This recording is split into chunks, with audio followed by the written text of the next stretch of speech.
Here we go.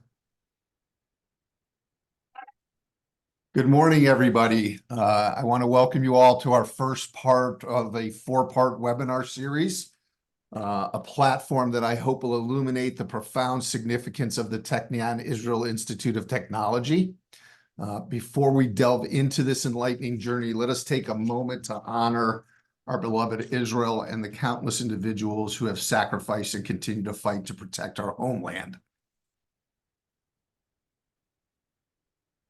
When I started at the American Technion Society 2 years ago, my charge was to work in Ohio and Western Pennsylvania and bring one of the world's top research institutions, which, as many of you know, is well over 6,000 miles away, to life for the Jewish people of these two great states. Your role as potential donors and members of our society is crucial in this endeavor. My other charge, of course, was to raise money so they could continue to attract the most brilliant minds and maintain a world-class institution, all of which carry us into the future for at least another 100 years. When I reflect on the Technion century-long journey, the words of Sir Francis Bacon, quote, "Knowledge is power," resonate profoundly. The Technion, its students, and its researchers have not only revolutionized the world, but also shaped our daily lives.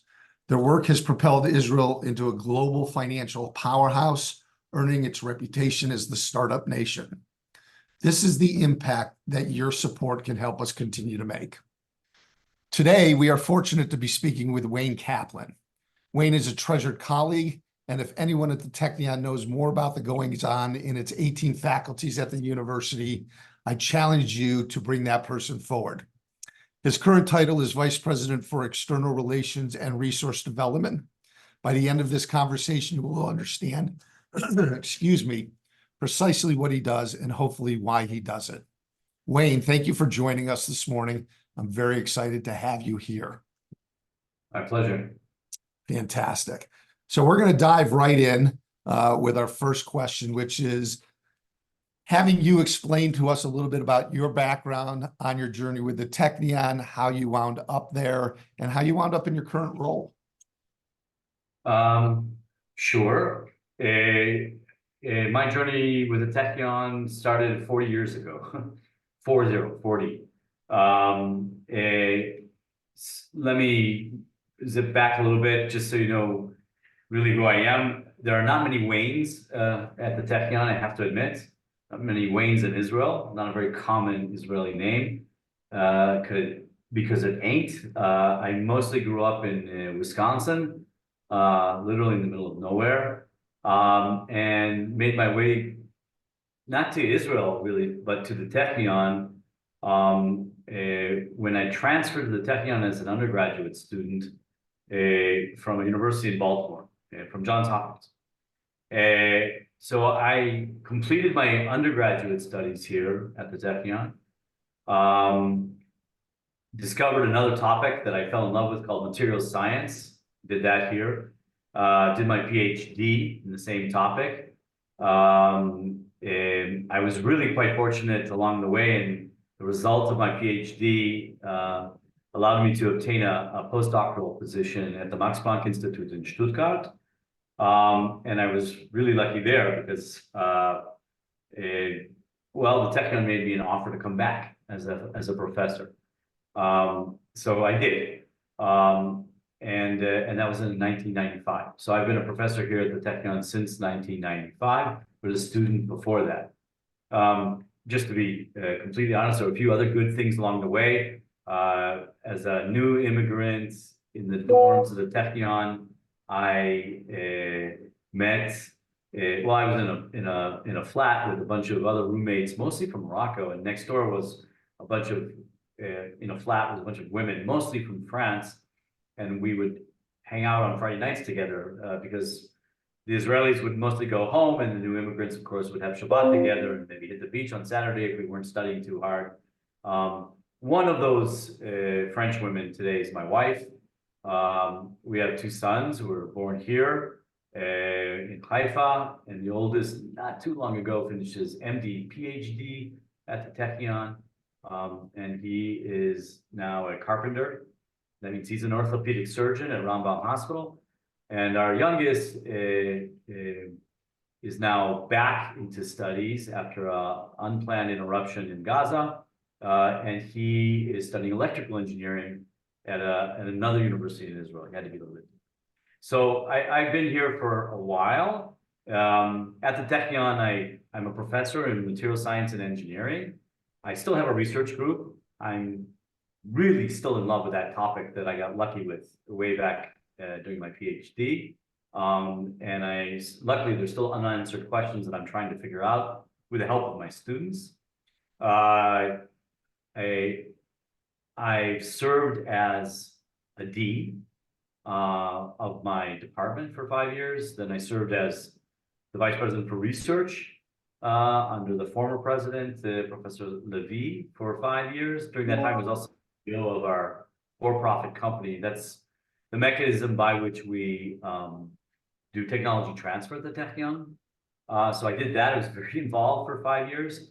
And then it was finished and went back to teaching and research.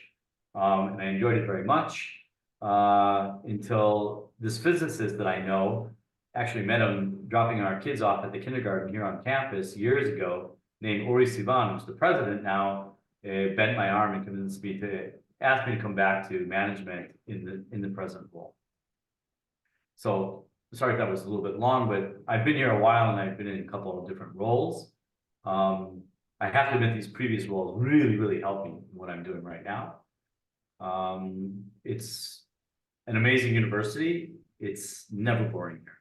Maybe that's a good thing. Maybe that's not always a good thing, but it's never, ever, ever boring.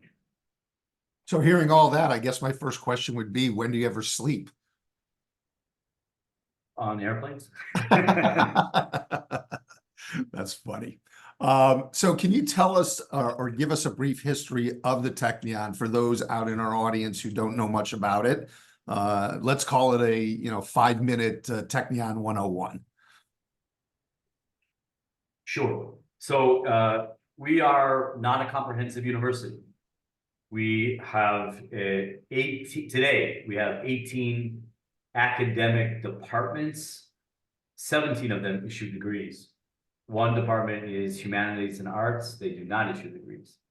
They are there to take the sharp corners off the rest of us nerds. I'm one of them, a proud nerd. So that's 17 academic departments in science, almost all the fields of engineering, medicine, which isn't one of the 18 academic departments, the medical school, and architecture. I guess architecture is the furthest from the main core. Don't get me wrong, we love them. Actually, the combination of architecture with the other departments is an awesome opportunity to do research. The Technion itself started as a mechanism before modern Israel was founded to generate engineers that the people here at the time were convinced that we would need in order to found a country, if they could start a country. Where the issue was that in Europe at that time, Jews were not allowed to study engineering. So we didn't really have any engineers. Right. And the Technion was tasked, the Technion was formally founded in 1912, so that makes us the oldest university in Israel. We started teaching in 1924. I remind everyone, after 1912, World War I, and there was challenges with regards to running things first on the Turks and then under the British mandate. But we finally were able to begin teaching in 1924, and it focused in the beginning on civil engineering, and then in all what is encompassed in that, including construction, including roads, water lines, sewage, infrastructure for building cities, for building a country, and then slowly other engineering fields which were needed. I would guess that the Technion really evolved and started moving in the direction of a research university in the 60s. If you all remember in history, up until about 67, we were mostly under the sphere of influence of the French, not the Americans. And in 1967, because we had the audacity to win a war in 6 days, we were cut off for a lot of technological resources that we were getting from France at the time.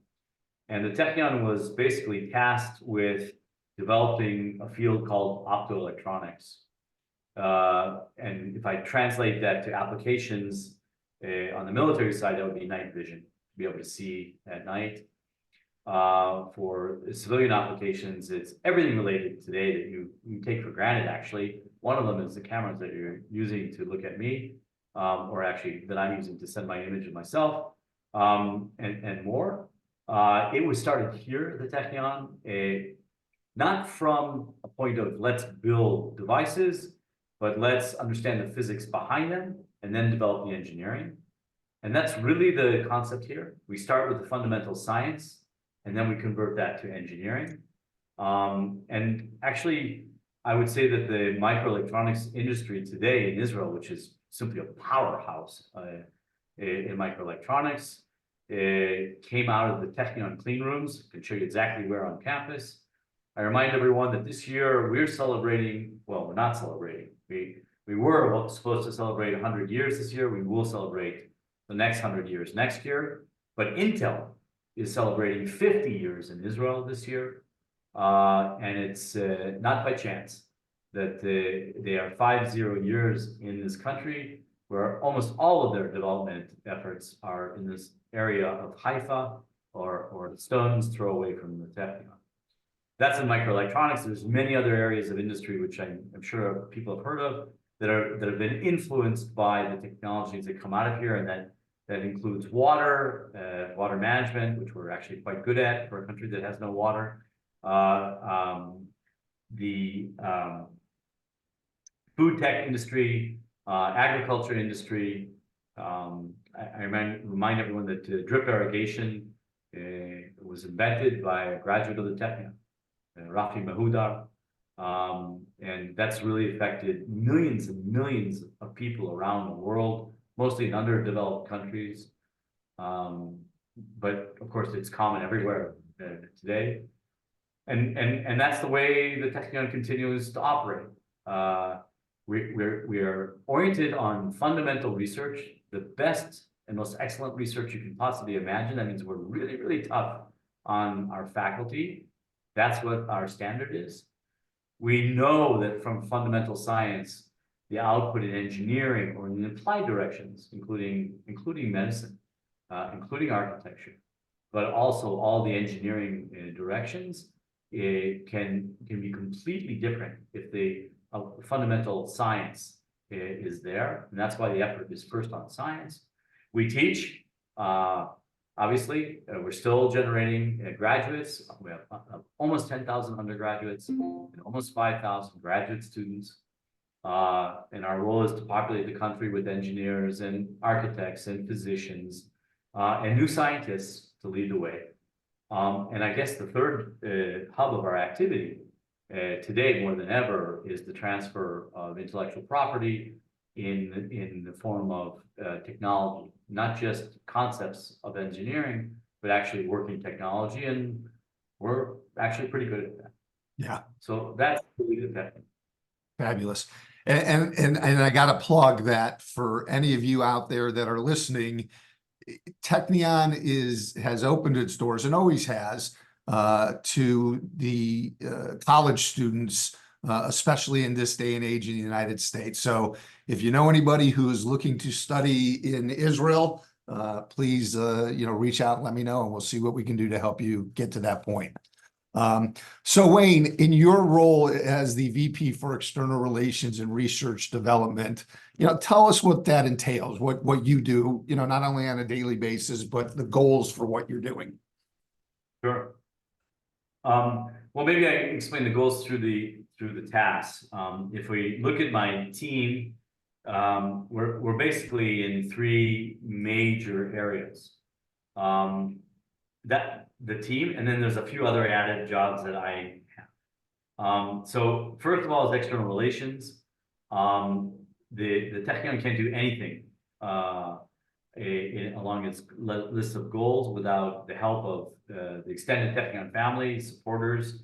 American Technion Society is a wonderful example. And there are quite a few other societies around the world. And I work with all the societies on a daily basis.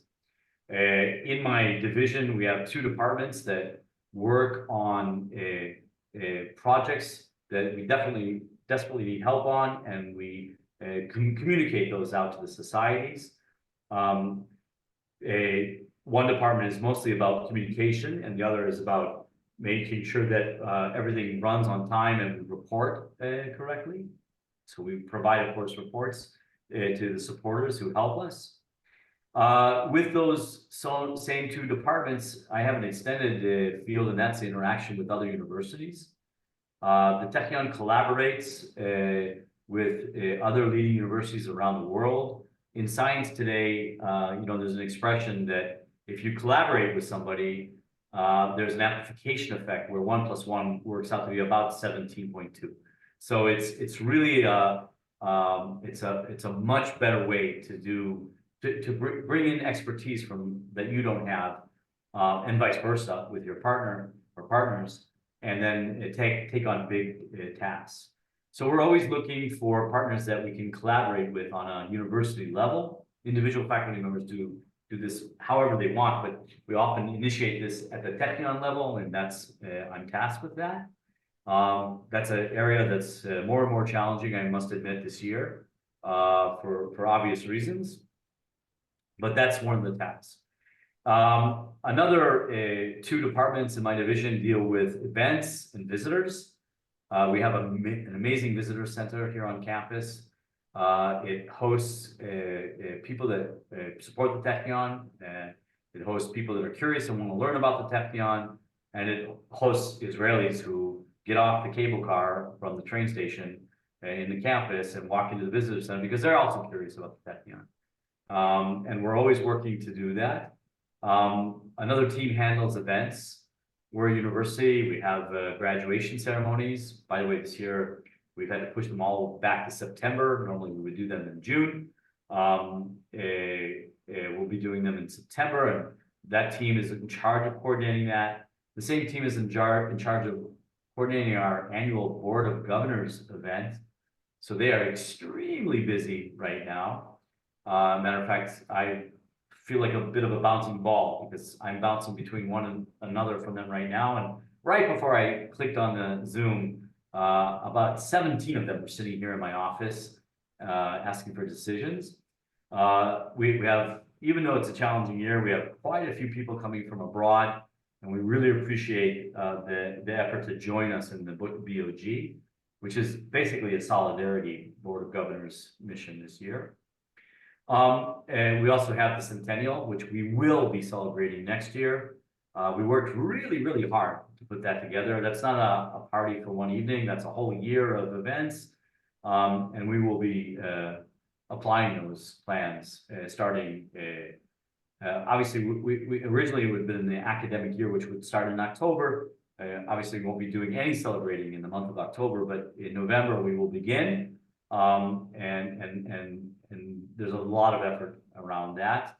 Also with all of our societies around the world, and of course the American Technion Society. And then finally, there's 2 other departments that deal with marketing and public relations. And marketing here is, we're not selling Coca-Cola, but we do need to market to potential students in Israel. It's a task to explain the advantages of the Technion. There's lots of them. And why it's worth studying here, even though it is challenging to study here. And of course, public relations is just the other side of the coin on which both marketing and public relations are mounted. So that's a group that also tasks with that. So that's in a sum, the whole activities. Wow, that's a lot.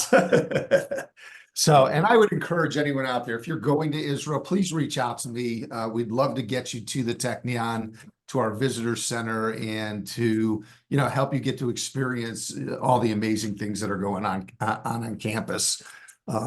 So as we all know, there's some amazing schools out there. and amazing research being done at these universities.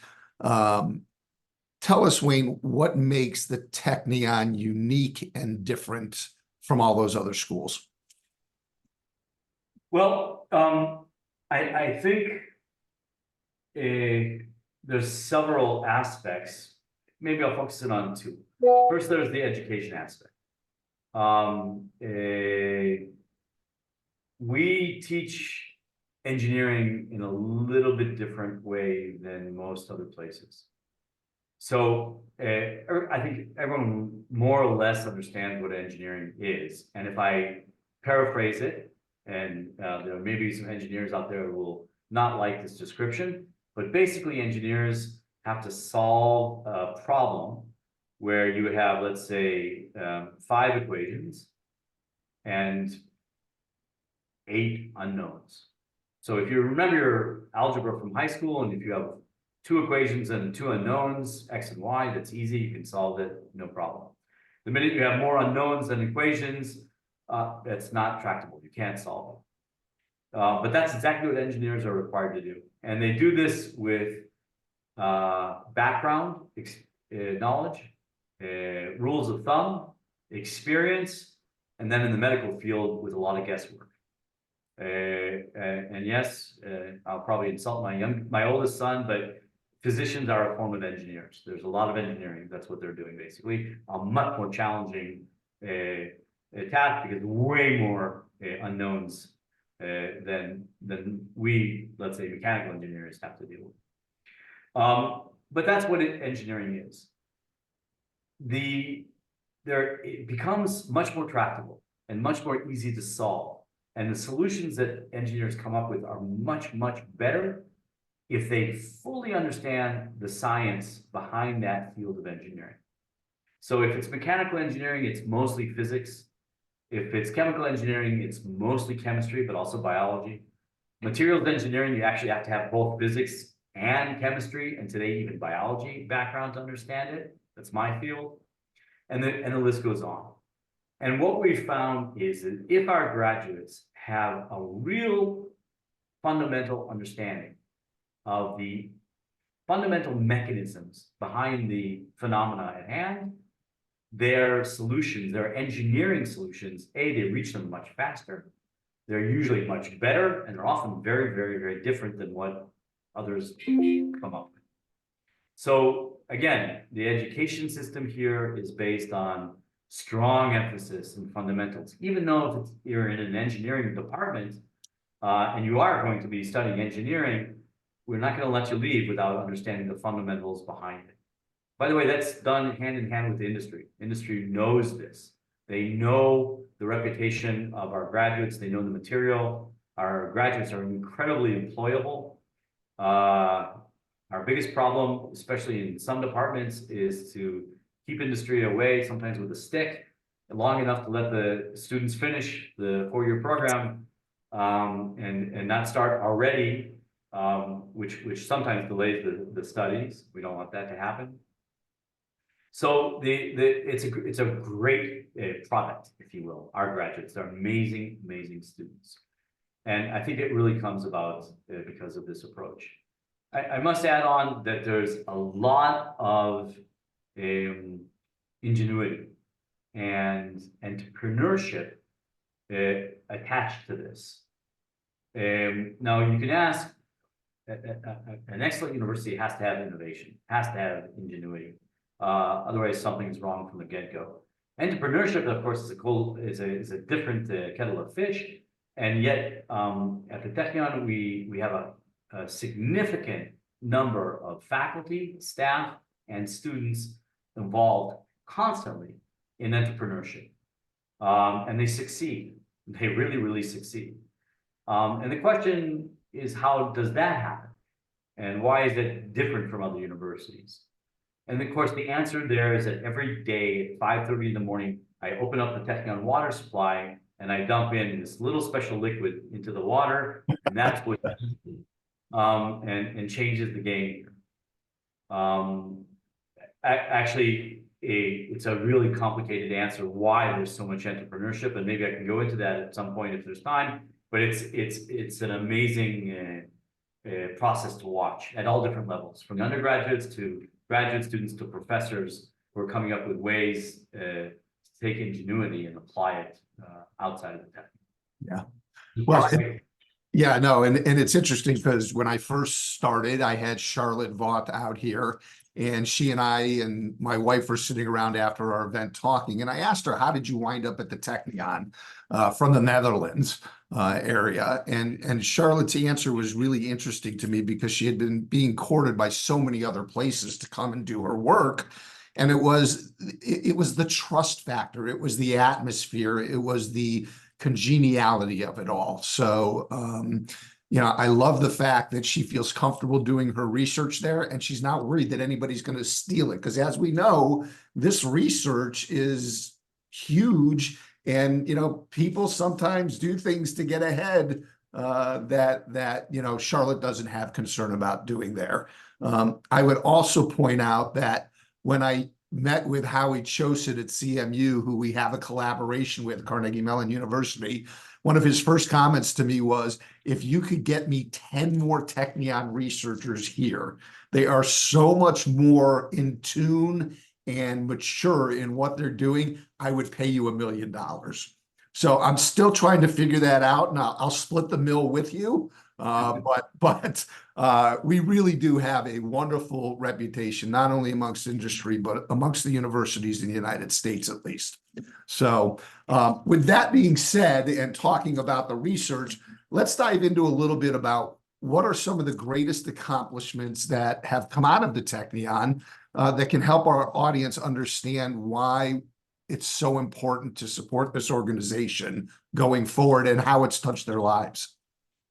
Okay. Well, maybe I'll dive briefly into, let's say, one handful, just to give different flavors. Okay. And if you allow me, I'd like to go back to one which historically was incredibly important, and I mentioned it already, and that's water here in Israel. So the Technion has the Grand Water Research Institute. That's Grand in honor of the Grand family, Steve Grand, by the way. Not because we think that we're grand, it's his name. Although I have to admit, the folks working there do grand things. And if you look at the history of Israel and water research, and the Technion's been involved from before there was modern Israel, you can look at the water reservoirs in the country. You can look at the national water carrier that was constructed, definitely Technion dominance in the design in order to take water from the Sweetwater Lake in the north, the Kinneret, the Sea of Galilee, and to pipe it into the south, mostly for agricultural use, but also drinking water. Then more of the water management challenges. It's one thing is water sources, the other is how do you manage them properly? And then, of course, with a growing population and agricultural needs and a decline in water sources, the advent of desalinization, which came straight out of the labs at the Technion, reaching the point where a year and a half ago, that national water carrier, the direction of the water flow was reversed, and it's no longer coming from the Sea of Galilee to my home, but actually going from desalinization plants to a lot of places, but also up the water carrier and back into the Sea of Galilee in order to contribute to the ecosystem, the ecological system of the Sea of Galilee, the Kinneret, Lake Kinneret, and the Jordan River, which emanates from it, and also to supply water to Jordan, which is part of our peace agreement with them. They're very strapped for water. And we have enough water in a country that's always short on water. So that's technology completely changing the way things work here. And that's absolutely a Technion contribution. Yeah.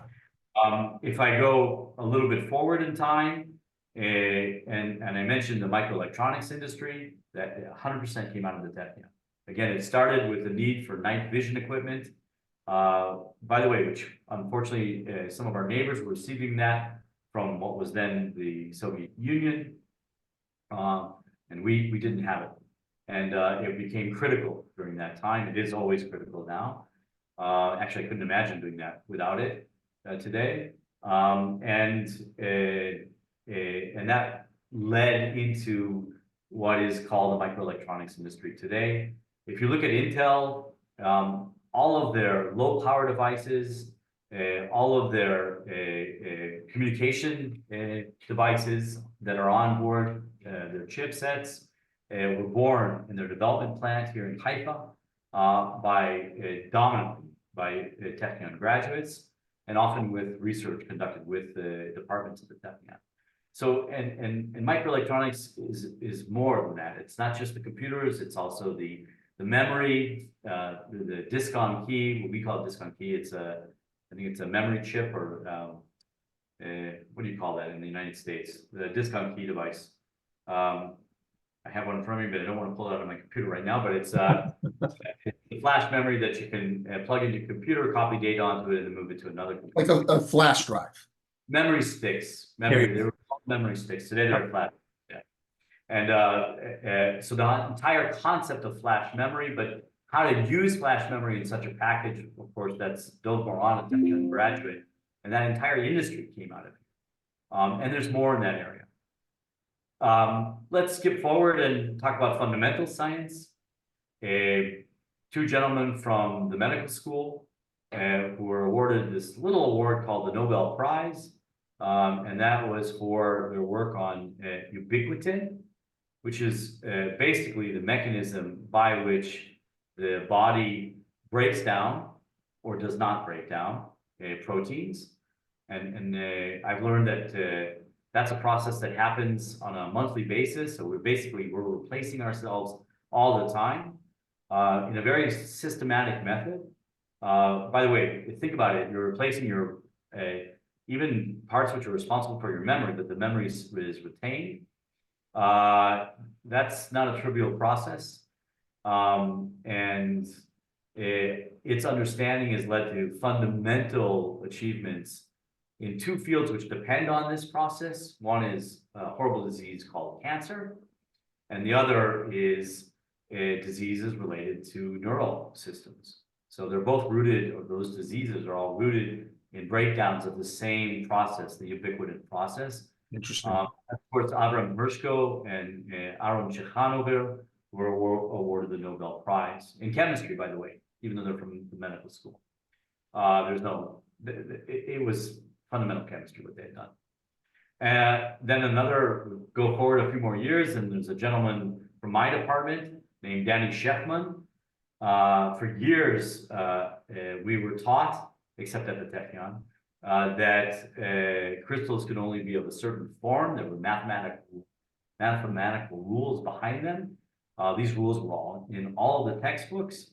Danny Shefman discovered, using an electron microscope, crystals that seem to behave against those fundamental laws of science.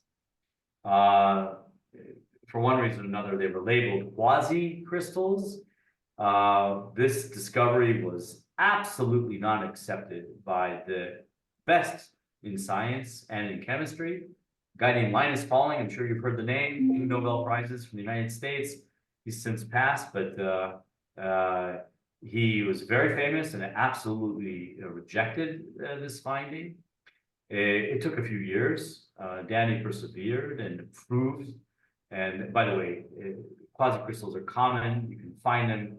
You just had to get beyond this incorrect concept of physical chemistry to understand this. This went on to affect not only the way we think about chemistry and solids, but also mathematics, because of the rules that we need to describe this kind of phenomena. It was really a fundamental breakthrough.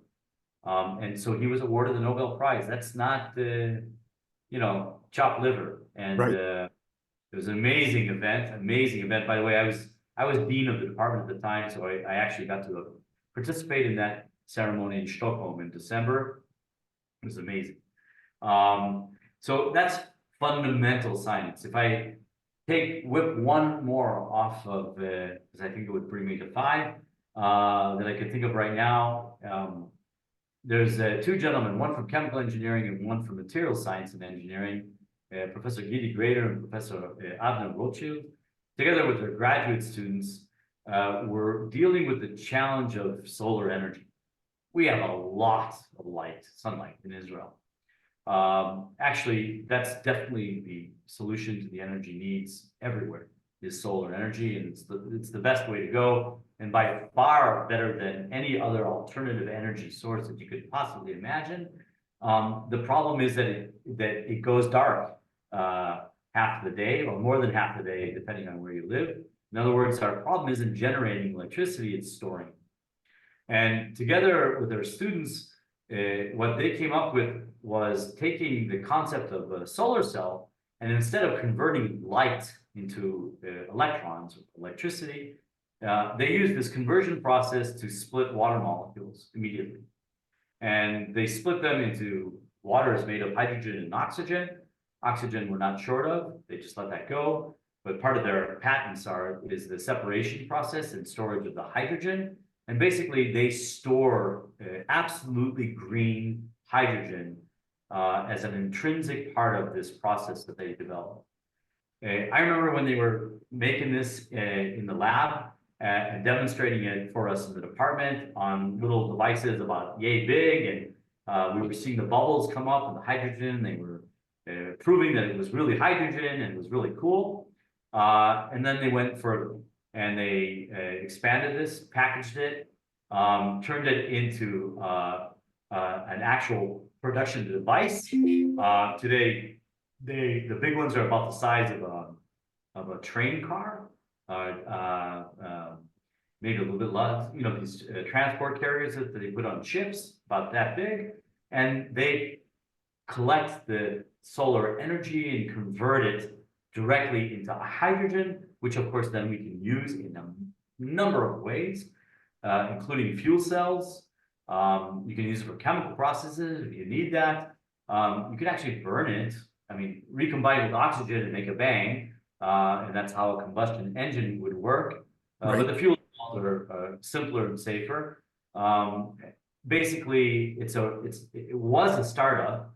I did the deal when we issued it as VP, but today it's much larger than that. They're in production, and it's just an amazing technological impact. And I think it's the way of the future for us. Fascinating. So, yeah. Yeah, fascinating. So tell me, what are you most excited about for the Technion's future, you know, both in the immediate time frame and probably in the more distant future as well? Well, the absolute immediate time frame is basically the challenge of restarting this country. Yeah. You know, we always choose the big goals of the Technion based on two definitions. One is it has to lead to high impact science. Again, as I said before, you're only going to get remarkable engineering if the science is truly game changer. So aiming for high impact science is something that we've always done and will continue to do. And that's important. But the other definition, whether we adopt a major task or not, is will it contribute to the state of Israel? Right.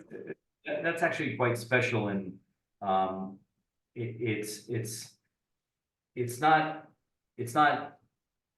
a common statement where a university defines its research activities based on how it will affect the country that the university resides in.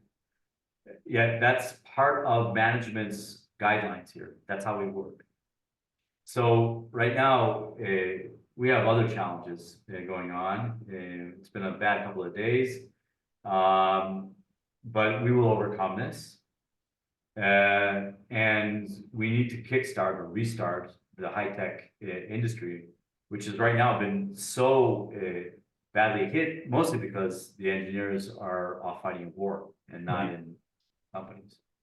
So to provide the tools and new technology to give our country what it needs, and commercially to give it the advantage, that's definitely an immediate goal. That's definitely an immediate goal.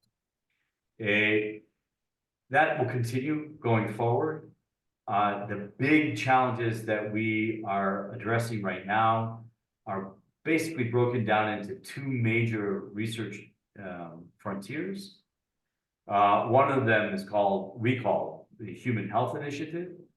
And that is all about combining, and I talked about it before, Rob, of combining engineering with, let's say, architecture. Or you're going to talk about combining mechanical engineering with what's going on down at the medical school. And the idea is indeed exactly that. This very, very interdisciplinary approach towards what plagues us in human health. And there's a number of important topics there. By far, one of the biggest ones, of course, is cancer. And so within the Human Health Initiative, we have the Cancer Research Center, which is being led by that same Aaron Chechanover, Professor Chechanover, who I mentioned before, the Nobel laureate. And he and his colleagues, who are, again, from departments ranging from mechanical engineering to computer science, to materials engineering. There's two from my department definitely involved there. Obviously, biology, biotechnology, food engineering, biomedical engineering, chemistry, and of course the medical school, working on the fundamental aspects of this disease and how to address it. There's other directions in human health, and one exciting one, which we're now moving into, is aging. The whole process of aging. I have friends who keep telling me that getting old is not for sissies. It's not. And it addresses all of us, or we will all be forced to address it. And it's something that we are dealing with, both at the fundamental health points of view, the physiological process of aging, but also ways to assist, ranging from food or the dietary changes that one must take to mobility. And when I mean mobility, I mean, bionics, mechanisms that can alter and assist the way we move, or the way we normally move from within. We all know that today a hip replacement is more common than ever before. By the way, it's all a material science challenge. The hip replacement, it's only gotten to where it is because of the ceramics and the metals that are involved in there, and that will only improve in time. And by the way, it'll improve not just in the mechanical point of view, but also the function. We're developing more and more functional interactions with the human body, and the simple ones that everyone I think are aware of is these devices that you would patch onto your arm to measure sugar, which would report using Bluetooth to your telephone, which would tell your insulin pump how much insulin to pump into you. But this goes way beyond that today, and that's where we are there. So that's in a nutshell, the Human Health Initiative. And then the other frontier that we're talking about is one of sustainability. And I touched on that before because it includes our traditional approaches of water. We're still working on issues of water, mostly at the Technion on water impurities today. By the way, it's the biggest challenge that, Rob, you have in your neck of the woods. Yep. Chicago, for example, has lots of water, but nothing to drink. It's a fertilizer challenge, a nitrate issue. Very different from the challenge on the west coast of the United States, where there's a real shortage of water. But both of these are things that we were working on. I already mentioned alternative energy in the form of H2Pro, the green hydrogen, but there's a lot of other directions coming out of the Grand Technion Energy Program, which is part of this sustainability effort. Newer projects in that direction is the Resnick Catalysis Research Center that's being led by Professor Ilan Marek. And you mentioned Charlotte Voigt, who visited you not long ago. She's part of that big effort. Everybody knows what catalysis is. If you still have a combustion engine in your car, you have a catalytic converter that's converting noxious fumes, reducing the noxious output of the exhaust. But of course, catalysis is used in every other aspect that you could possibly imagine in the chemical industries, generating polymers, certain chemicals, gases, and even producing energy and pharmaceuticals. And there's another one which I particularly like, and that's the Sustainable Protein Project. Here's a great group of people, mostly centered around biotechnology and food engineering, but including people from biomedical engineering, again, materials engineering, chemical engineering, mechanical engineering, and more, where, and this is already in the industry here in Israel. We already have 3 big companies that came out of the Technion, where we grow what people call artificial meat. I don't mean a hamburger made out of mushrooms, which, by the way, can also be quite good. I'm not knocking that. I'm talking about taking a single cell from a cow. Cow is never bothered by this. She doesn't even feel it. From that cell, we grow in a vat many more cells and put them together in the framework of either a steak. That's a company called Aleph Farms, co-founded by Professor Shulamit Levenberg from biomedical engineering, and an amazing company. Or you can actually mix those very clean and pure cells, muscle cells, with the right amount of fat. That's for flavor, of course, but not too much, of course, so it'd be healthy. And you can make a very inexpensive hamburger, a very healthy hamburger, without all of the back office requirements of using huge amounts of arable land to raise food for the cows, which have their own emission problems and challenges, not mentioning, of course, the whole concept of having to slaughter them and then take this in a healthy way to the market. And I always tease my youngest son that when you're a grandfather, you'll tell your grandchildren that when you were a kid, you ate meat that came from animals, and they'll say, "Grandpa, you're full of Right. you do that. No one eats the." And he's also a car aficionado. He's rebuilt his own car, and I also told him that you'll also tell your grandkids you actually drove a car, and they'll say, "Oh, come on, Grandpa! No one in their right mind would let a human being drive a car. It would be accidents all the time. No one's that stupid." Sustainable protein is an exciting direction that the Technion is pushing very hard on and succeeding. They're an amazing group of scientists. Well, and the end results of that, could solve so many issues with world hunger. It's incredible. Absolutely. Yeah. So, which is one of the things that excites me the most about it. So we can make this planet a better place for human beings, then God bless. Anyways, tell us a little bit about what the American Jewish community, how we play a role in the Technion. Okay. Well, traditionally, or let me rephrase this. We are a state university that is not funded by the state. It sounds a little absurd, and perhaps it is.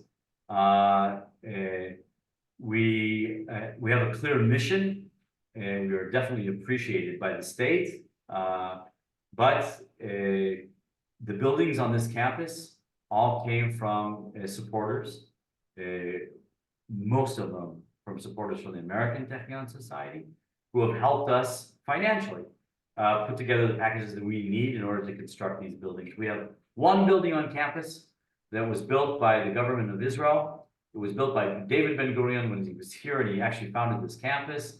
And that was the Aerospace Engineering Building. That was back in 1952. Unfortunately, that building, the civil engineers at the time didn't know how to do underground mapping like we do today. And they incorrectly mapped the amount of rubble underneath the site. And half of that building is on the bedrock and half the building is not. And that building is collapsing. So it's condemned right now. We don't let anyone in it.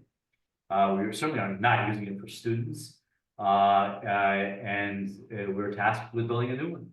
And supporters from the American Technion Society have been amazing in helping us at all levels, to put this project. It's a $42 million project together. And that project is almost done. I think we're just over $2 million away from that target. And in just over a year and a half about. Yeah, it is actually. Yeah, it is. it's not often that you have a building condemned. It doesn't happen to us every day. And it's a real chat. Look, aerospace engineering is the only aerospace engineering department in this country. And I think more than ever, I think it's easy to understand the importance of the outcome of our research and the outcome of our graduates in that sector in Israel today. There was an amazing report the day after the Iranian missile attack by a news reporter who normally doesn't go into this kind of stuff. And she said, you know, it's technology that saved us. She used a little bit more obtrusive language, but it pulled us out of the fire. And that came out of the research and development and the graduates of places like the Technion. And so the aerospace engineering building in particular is a critical one. But the American Technion Society has helped us on every single project along the way. And we are incredibly grateful for this partnership. And today it's not a partnership. This is the Technion family. That's the way it feels to me. And it feels good. Let me tell you, it feels good. By the way, it's a little different now because I don't know what it's like to watch the news and see what's going on here from the US. I can imagine it's not so easy to watch things through whatever news station you're looking at. It's hard to get a good feeling and the full picture. And sometimes it's a little surreal because, you know, last weekend, my wife and I were taking a hike down in the ravine near our house just to walk off the afternoon meal. And it was a beautiful spring day. And I said, you know, there's a war going on here. And sometimes you don't know it, you don't see it. And we're still at the Technion, we're open and we're teaching. And most of our reservists are back, at least for the moment. But it's a little bit surreal. It's a little bit scarier right now. It's scary for us to watch what's going on to you guys.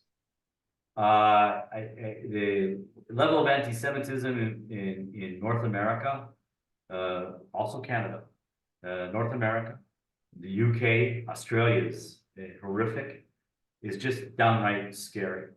And we've been really trying to figure out ways that we can help directly you guys at this time. There's not everything that we can do, but we can obviously get up on soapboxes, and we've been doing that in academic style via letters to our colleagues, especially the leaders of the universities in the United States and in Canada, very specific letters to them. But we can also say now that we're now in the last stages of putting together a program where we will offer not every department and not every program that we have, which is because we can't do it from the get-go, but quite a lot of them in the engineering fields to students from abroad. We teach in Hebrew. That's the way it works in the undergraduate programs here. We're going to change that. We're offering a first-year program in English where students will learn Hebrew as they go during that first year in order to continue then into the second, third, and fourth years. So we're trying to interact in a whole different way. Yeah. And if this comes together, and I'm absolutely confident it will, this will launch in about a year from September. Great. Great. So my final question, which is a little self-serving, I have to admit, is if you could talk to and help people understand, you know, why they should donate to the Technion.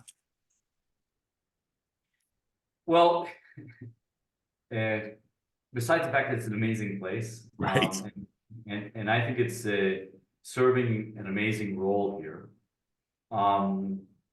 I would suggest thinking about it a little bit differently than a regular philanthropic activity. I mean, first of all, donating to Israel is wonderful.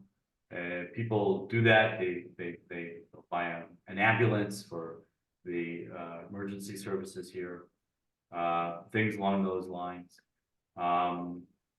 What we're trying to do is design the next generation of ambulances. the ones that will make a game changer in the way that we provide first aid to people that we need it. By doing the research and development that we do, and by producing the graduates that we are. I guess it's basically saying don't give a person a fish, give him a fishing rod. And that's what we're trying to do here. By supporting the Technion, you're definitely supporting Israel, but you're also supporting the newest technologies that will give Israel a cutting edge, which quite frankly, besides people and technology, that's what we got here. We're short on water, we're short on natural resources. We don't have a lot of land. Luckily, we have a lot of people with good noggins on their shoulders, and our job is to train them and to give them the skills to help us make this place better. So I think it's a great contribution to the state of Israel. Thank you. That's wonderful. So we have just a few minutes, and I want to open it up for questions for anybody who's out there. So if you have any questions, go ahead and type them in and let us know what they are, and we'll see what Wayne can do to answer them. While that's going on, I want to thank all of you for joining us this morning. If you like what we heard or what you heard, and you want to help me propel this story forward in Ohio and Western PA, please don't hesitate to reach out. Whether it's introducing us to new people, donating, whatever it is, there's a bunch of different ways that you can help us. And I'd love to get together and just chat about Israel and the Technion.